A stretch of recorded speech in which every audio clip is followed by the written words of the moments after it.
네, 안녕하세요. 더한공동체교회 매일 5분 묵상. 오늘은 잠언 22장 10절입니다. 제가 읽겠습니다. 거만한 자를 쫓아내면 다툼이 쉬고 싸움과 수욕이 그치느니라. 아멘. 네, 다툼과 싸움에 대한 이야기입니다. 요즘에 이제 저희가 독서 모임을 진행하고 있습니다. 주 4회 정도 4개의 모임으로 구성이 돼서 운영을 하고 있는데요.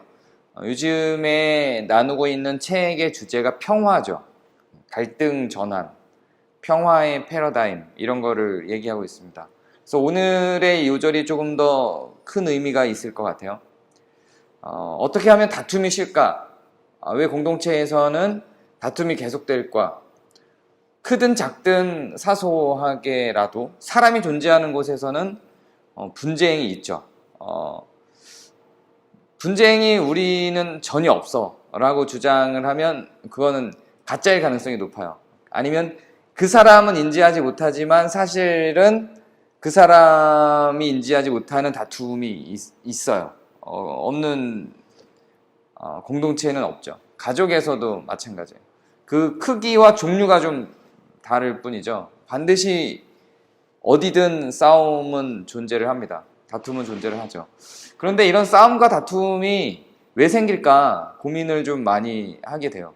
근데 그 책을 진행을 우리가 하고 있지만 독서 모임을 가지면서 그 책에서 던져주는 메시지도 결국은 성숙함이라고 하는 메시지를 던지죠. 개인의 내적인 성숙함을 통해서 공동체적 성숙함으로 나아가는 과정을 그 모든 책들이 사실은 그려나가고 있습니다. 결국 평화를 만들고 갈등과 싸움을 중재하고 다툼이 없는 구조를 만들기 위해서는 개인의 성숙함과 성숙한 사람들이 중재하는 과정들을 늘 전제하고 대화가 됩니다. 근데 그 세부적인 내용들에 어떤 요소들이 있는지를 그 독서 모임에서 책을 통해서 우리가 확인해 나가고 있는데요. 오늘 요절도 그런 측면에 있어요. 그 다툼이 일어나는 원인을 어떤 정의의 문제, 뭐 이런 걸로 두지 않고 다툼을 일으키는 자의 거만함 때문이라고 보는 겁니다.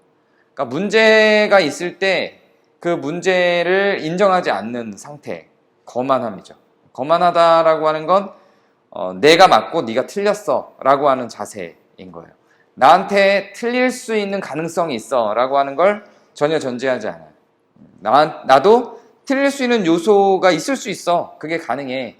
거기서 출발을 하는 거죠. 내가 틀렸어 라고 전제해놓고 출발을 시작해보는 것도 괜찮아요. 그리고 따져봤는데 이런 부분은 틀렸을 수 있겠다. 그런데 이거는 아무리 내가 틀렸다고 가정하고 전제해도 아닌 것 같아. 이렇게 가는 구조가 사실은 굉장히 좋은 대화의 구조이죠. 자, 그런데 거만한 자들은 나는 100% 맞는 데서 시작을 해요. 나는 절대 틀릴 수 없어 에서 시작을 하거든요.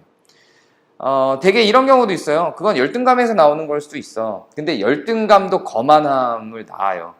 어떤 형태로 나아졌던 거만함은 거만함이에요. 그 원인이 진짜 잘나서 거만한 것이든 열등에서 나오는 거만한 것이든 거만한 자세와 태도는 기본적으로 성경은 지양하는 자세입니다. 그 거만한 자세 자체가 다툼을 만들고 싸움을 일으키고 누군가에게 수치심을 주죠.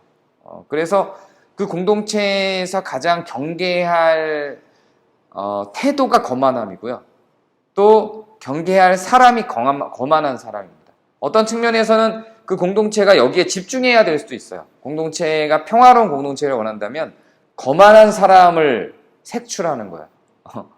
그러면 이게 평화야, 이게 진짜 정의야라고 생각할지 모르지만 진짜 정의를 위해서, 진짜 평화를 위해서 가장 경계해야 할 것 중에 하나가 바로 거만함입니다.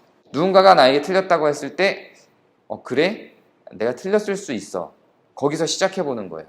근데 아무리 생각을 해도 이 부분은 아닌 것 같아. 그럼 그 부분을 표현하는 거죠. 그렇게 소통이 되는 거예요. 내가 맞아. 나는 절대 맞아에서 출발하는 자세로는 어떤 평화도 만들어질 수 없습니다. 우리가 공동체의 평화를 이루기 위해서 가정도 마찬가지고요. 친구들 사회, 회사, 직장, 교회는 더더욱 그렇죠. 가장 경계해야 될 것, 평화를 기준으로 생각할 때 가장 경계해야 될 것은 거만함입니다. 오늘 하루 사시면서 내 안에 있는 어떤 거만함이 있지 않은지 돌아보는 그런 하루가 되시길 바랍니다. 감사합니다.